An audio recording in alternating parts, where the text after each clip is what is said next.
मते मध्य आसीबा पई पड़िला एवं इच्छा पालीर समस्त चाषी भाई मानकर इच्छा आज पूरण हेबा पई आज आम सरकार बद्ध परिकर आउ सेथि पई आज सरकार जी आसिक आपण मानकर इच्छा पूरण करबा पई एठी आसिक पहुंची जाई छंती। मु जते बळे बाहरली प्रथम रे टीवी रे देखिया पई पाइली जे आमर जड़े चाषी ए अंचल ये बरगढ़ जिलार मो जानी ना से चाषी भाई एठी अछंती कि नहीं तांकर नाम होची अविनाश पंडा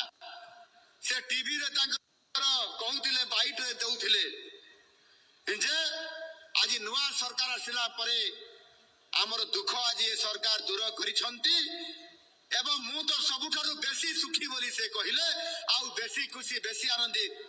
आउ टीवी वाला जते पचले काहे की बेसी खुशी ना आज्ञा मु पाखा पाखी 168 क्विंटल धान मोर देवा पई आज्ञा मु मोर पाखा भुक्तरे मु अछि एवं मु जदी आज मोर धान को आज मु देइछि मु आज सबुठारु अधिक मु इनपुट सहायता पाइबा पई जाउछि केते पाइबे ना आज्ञा मु पाखा पाखी 1,34,400 टका मु पाइबी बोली जदी गोटिए चासी आउ चासी जदी से न्याय पाइबो तार जदी प्रकृत मूल्य पाइबो ताले अविनाश पंडा बाबू आज 168 क्विंटाल रु अधिक धान चासी को आज सरकार तार धान को नेबे आउ 1,34,400 टका पर्यंत टंका से पाइबे 800 टंका इनपुट असिस्टेंट हिसाब रे मूल एमएसपी रो 2300 टंका रो बाद रे ताले ये चासी काहे की क्षति पाई खेती रे रहिबो चासी काहे की दुखी हबो चासी काहे की आत्महत्या करिया पई चिंता करिवो ए कथा गत सरकार चिंता कले नाही सरकार केवल वोट बैंक तैयारी करी की चाषी को मारिबा पई योजना करिथिले आउ सेहि पई विगत दिन मानकर आपण माने देखिचंती चाषी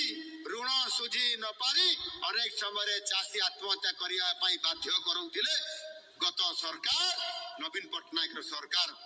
आज तांकु जते बळे ए सरकार मात्र 6 मास भीतर दाबी पूरण करी देले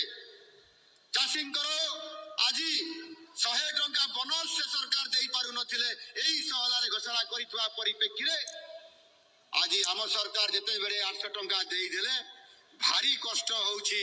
आमर विजु जनता दलर नेतृवृंद को विजु जनता दलर कर्मी को विजु जनता दलर से दलाल मान को मध्य आज भारी कष्ट होउछि आ सेहि पई से माने देखि सही पारु नाहंती